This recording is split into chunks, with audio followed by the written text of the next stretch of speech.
दोस्तों, पहाड़ों के बीच बसा एक गांव था जिसका नाम था शांतिनगर। वहां के लोग अपनी साधारण जिंदगी में खुश रहते थे। इसी गांव में एक साधारण परिवार में जन्मा एक लड़का था, विवेक। विवेक के माता पिता किसान थे। उनका जीवन खेतों पर निर्भर था। विवेक का सपना बड़ा था। वह चाहता था कि एक दिन अपने माता पिता को गरीबी और संघर्ष से निकालकर आरामदायक जिंदगी दे। लेकिन उसकी ज़िंदगी आसान नहीं थी। विवेक के घर में आमदनी का एकमात्र साधन खेती थी और वह भी मौसम पर निर्भर थी। अगर फसल खराब हो जाती तो कई दिनों तक खाना मुश्किल से जुटता। विवेक को पढ़ाई से बहुत लगाव था, लेकिन गरीबी के कारण उसे अक्सर स्कूल छोड़कर खेतों में काम करना पड़ता था। गांव के स्कूल में साधन कम थे, लेकिन विवेक की मेहनत और लगन ने उसे काफ़ी बच्चों से अलग बना दिया। अध्यापक भी उसकी तारीफ करते थे, लेकिन गांव में ऐसी सोच भी थी कि पढ़ाई लिखाई का कोई फ़ायदा नहीं। विवेक के पिता ने एक दिन गुस्से में कहा, पढ़ाई से पेट नहीं भरता, खेत संभालो और काम सीखो। विवेक के दिल को चोट लगी, लेकिन उसने हार नहीं मानी। उसने चुपचाप रातों में पढ़ाई करनी शुरू कर दी। एक दिन स्कूल में एक प्रतियोगिता हुई। विषय था मेहनत ही सफलता की कुंजी है। विवेक ने उसमें हिस्सा लिया और अपनी कहानी सुनाई। उसने कहा, मेहनत करना कभी बेकार नहीं जाता। अगर अभी हमें परिणाम नहीं मिलता तो भविष्य में वह मेहनत जरूर फल देती है। उसकी बातें सुनकर सभी प्रेरित हुए।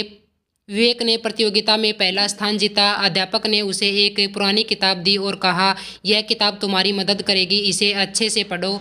यह किताब महान लोगों की संघर्ष भरी कहानी थी। इसे पढ़ने के बाद विवेक को समझ में आया कि हर सफल इंसान ने कठिनाइयों का सामना किया है। कई साल बीत गए। विवेक अब 10वीं कक्षा में था। उसी साल गांव में भयंकर बाढ़ आई। उनकी पूरी फसल बर्बाद हो गई। घर में खाने के लाले पड़ गए। विवेक के पिता ने उससे कहा, अब पढ़ाई छोड़ दो, हमें तुम्हारी मदद की ज़रूरत है। विवेक के लिए यह सबसे मुश्किल समय था, लेकिन उसकी माँ ने चुपचाप उसे पास बुलाया और कहा, तू पढ़ाई मत छोड़ना, मैं खेतों में और मेहनत करूंगी, पर तू अपने सपने पूरे कर। यह सुनकर विवेक की आंखों में आंसू आ गए। उसने वादा किया कि वह पढ़ाई में और मेहनत करेगा। गांव में एक दिन एक बड़ा अधिकारी आया। वह बाढ़ के पीड़ितों की मदद कर रहा था। विवेक ने उसे देखा और सोचा, एक दिन मैं भी ऐसा बनूंगा ताकि दूसरों की मदद कर सकूं। उसने अपनी पढ़ाई को और गंभीरता से लिया, लेकिन उसके पास किताबें और अन्य साधन नहीं थे। इसलिए उसने गांव के पुस्तकालय में जाना शुरू किया। वहां बैठकर घंटों तक पढ़ाई करता। कई बार लोग उसका मजाक उड़ाते, अरे यह लड़का अफसर बनने चला है, पहले अपने घर की हालत तो देखो। विवेक ने उनकी बातों को अनसुना किया। उसने खुद पर भरोसा रखा। वह जानता था कि अगर उसने हार मान ली तो उसका सपना कभी पूरा नहीं होगा।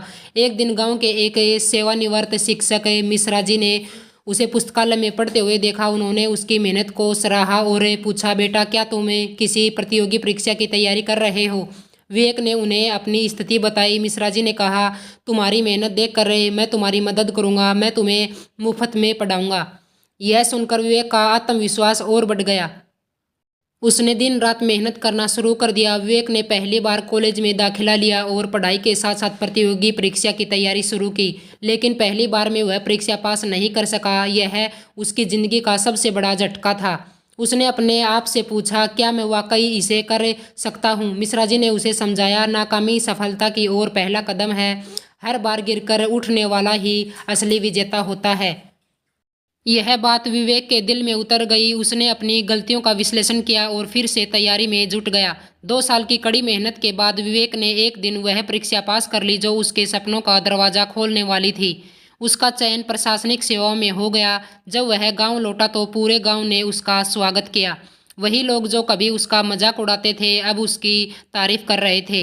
विवेक ने अफसर बनने के बाद अपने गांव के लिए कई काम किए। उसने एक स्कूल बनवाया ताकि गांव के बच्चों को अच्छी शिक्षा मिल सके। उसने किसानों के लिए एक सिंचाई योजना भी शुरू की, जिससे उनकी फसलें बेहतर होने लगी। उसके माता पिता गर्व से कहते हैं, हमारा बेटा अब न सिर्फ हमारा बल्कि पूरे गांव का गौरव है। यह कहानी हमें सिखाती है कि ज़िंदगी में चाहे कितनी भी कठिनाइयाँ आए, हमें मेहनत, लगन और आत्मविश्वास से डटे रहना चाहिए। नाकामियाँ हमें सिखाती हैं कि अगली बार और बेहतर कैसे बने। संघर्ष जितना बड़ा होगा, सफलता उतनी ही शानदार होगी। अगर आपको यह कहानी पसंद आई हो तो प्लीज़ वीडियो को लाइक कर दीजिए और चैनल को सब्सक्राइब कर लीजिए।